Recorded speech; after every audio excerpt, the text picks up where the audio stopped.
who I've also worked with before. I need y'all to give it up real quick. Lose your minds. Clap your hands for the wonderful John Gustafson. Let's go.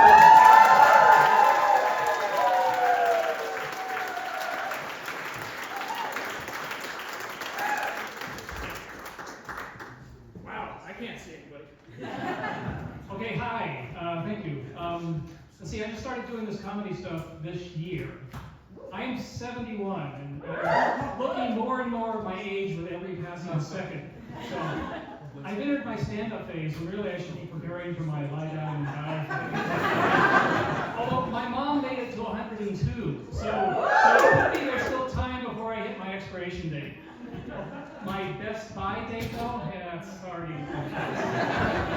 So this is my third time doing stand-up, and I've already found my niche, which is, let's see, the first bit I did was about a cosmetic surgery procedure guys are doing called scrotal tightening. Hey, do not judge. You try walking around with those things swinging against your knees.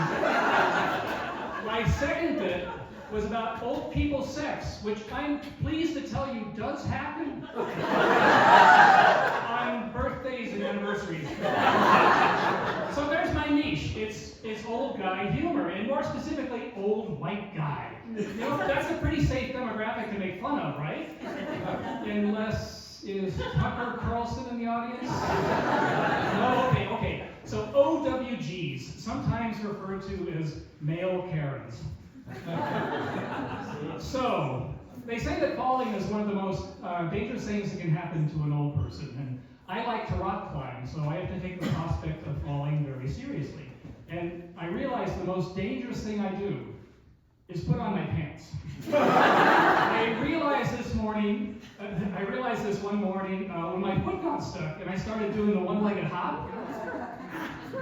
And the sharp corners of all my bedroom furniture were swirling around me. I mean, I almost bought it right then and there. So that's when I decided that from then on, I sit down on my bed to put on my pants. Now, Donald Trump also puts on his pants. You may have heard this. At a rally earlier this year, he said people come up to him and say, Sir, how do you get up every morning and put on your pants? He didn't answer that question specifically, but I like to imagine he's got minions that lower him into extra wide dockers. Picture Baron Harkonnen and Dune. They say that most accidents happen close to home, and I cannot think of anywhere closer to home than the bedroom. So putting on pants, very dicey. I think many guys would agree with me. It's probably better to do without them. There is one thing every guy will do at least once in his life, and that's catch the tip of his penis in a zipper. Any guys out there who have not experienced this, your time is coming. It hurts like a mother. And it's a good reason not to go commando. And if it happens, you make sure it does not happen again. You ever see these old guys wandering around with their zipper down? Yeah, they just decided they're not getting good again. That actually is an OWG trope, man clueless about his zipper status. I find that's me more and more. At first I worried that I was getting forgetful, but then I realized it's because I've entered the endless pee stage of life. For me, this is very timely. The endless pee stage arrived shortly before the stand-up phase. So I figure, when life gives you lemons, your pee smells fresh and citrusy. Anyway, I did figure out I am not getting more forgetful. The percentage of times I forget to zip up are very small. It's just I have to pee so often. I think there's not that many more opportunities to leave my zipper down. And that is your PSA for the evening. A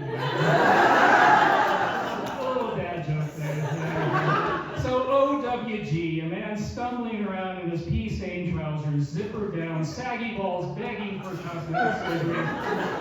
That's what's coming, folks. Even with my mom's jeans, I'm much closer to the end than I am to the beginning.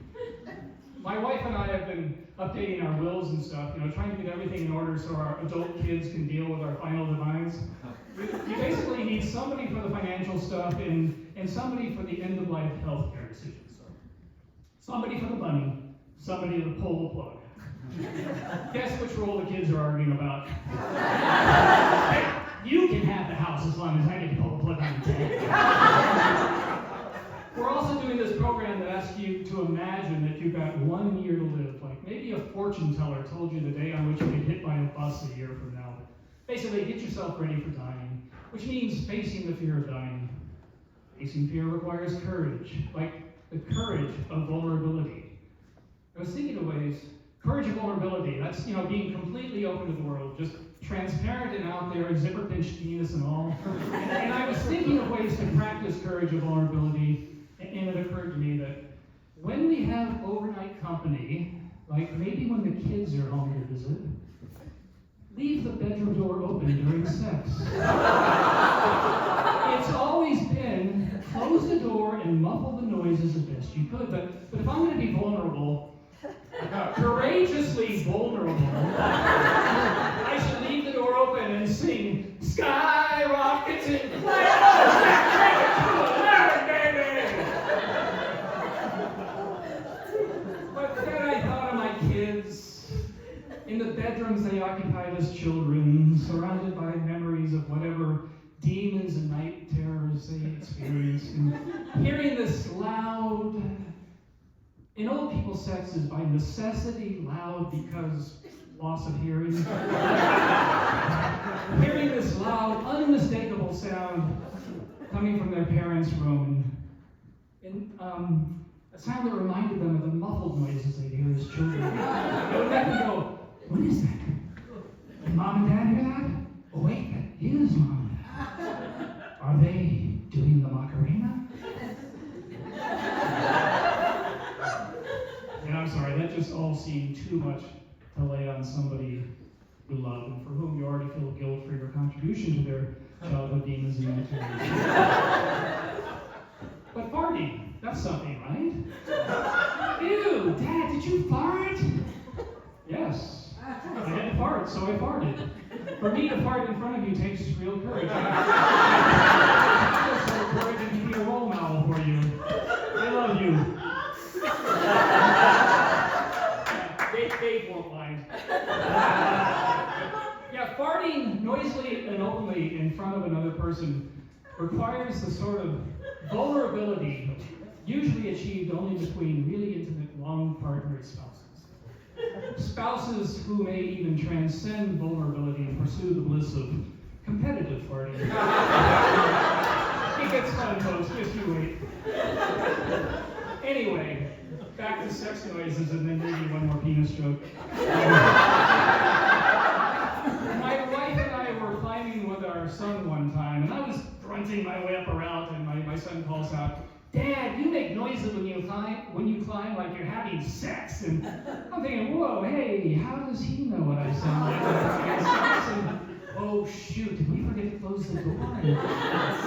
And a short while later, this couple comes up and they're climbing next to us, and when the woman is climbing, she's making noises like you wouldn't believe, just panting and moaning, and we're over there trying so hard not to bust out laughing.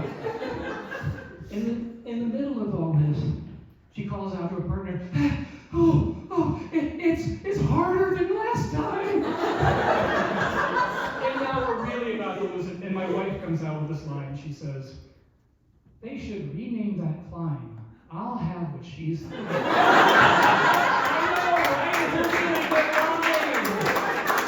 I mean, she should be up here instead of me. She doesn't really fit the OWG niche. I mean, she could handle a fart material, no problem. She's got plenty of material for that. She's not ready for the penis humor. The only penis joke she's familiar with is...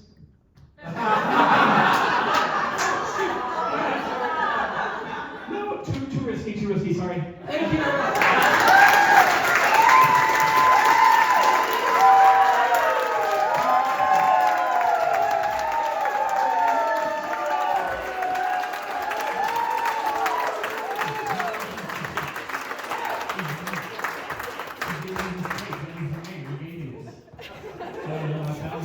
Doing good in this crew, the good vibes up on